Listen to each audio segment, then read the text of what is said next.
नमस्कार, किचन तडका मराठीमध्ये आपले खूप खूप मनापासून स्वागत. आज आपण चटपटीत कढी पकोडा कसा बनवायचा हे पाहणार आहोत. ते मी 1 कप दही घेतले आहे. यामध्ये 4 चमचे बेसन घ्यायचं आहे. यामध्ये हळद घालून घेऊया. यामध्ये आलं, जिरे, मिरची यांची पेस्ट घालून घेऊया. तसेच मीठ आणि साखर घालून घेऊया. नंतर 1.5 कप पाणी घालून चांगले मिक्स करून घेऊया. कढईमध्ये तेल गरम झाले की मोहरी घालून घेऊया.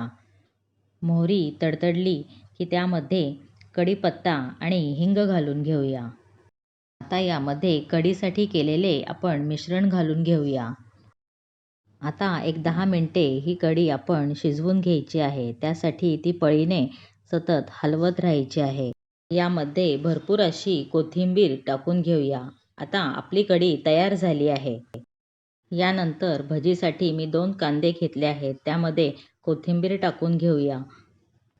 त्यामध्ये थोडा ओवा क्रश करून घालून घेऊया. यानंतर मीठ आणि हळद घालून चांगले मिक्स करून घेऊया.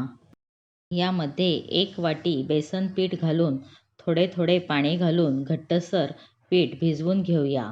आता आपले भजीचे पीठ भिजवून तयार झाले आहे.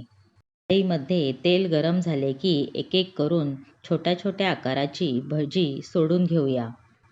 ही भजी दोन्ही बाजूंनी खमंग होईपर्यंत छान फ्राय करून घेऊया.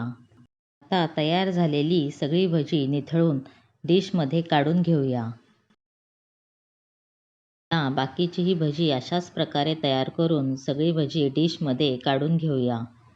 नंतर ही गरमागरम भजी आपण गरम गरम कढीमध्ये सोडून घेऊया आणि वरून छान कोथिंबीर घालून घेऊयात.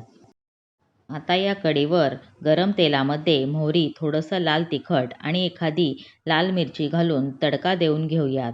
खमंग असा वास सुटला आहे. आता चांगले मिक्स करून घेऊया. काही वेळाने कढीमधला पकोडा फुलून येतो व खाण्यासाठी एकदम मस्त लागतो. हा कढी पकोडा आपण गरमागरम भातासोबत खाऊ शकतो.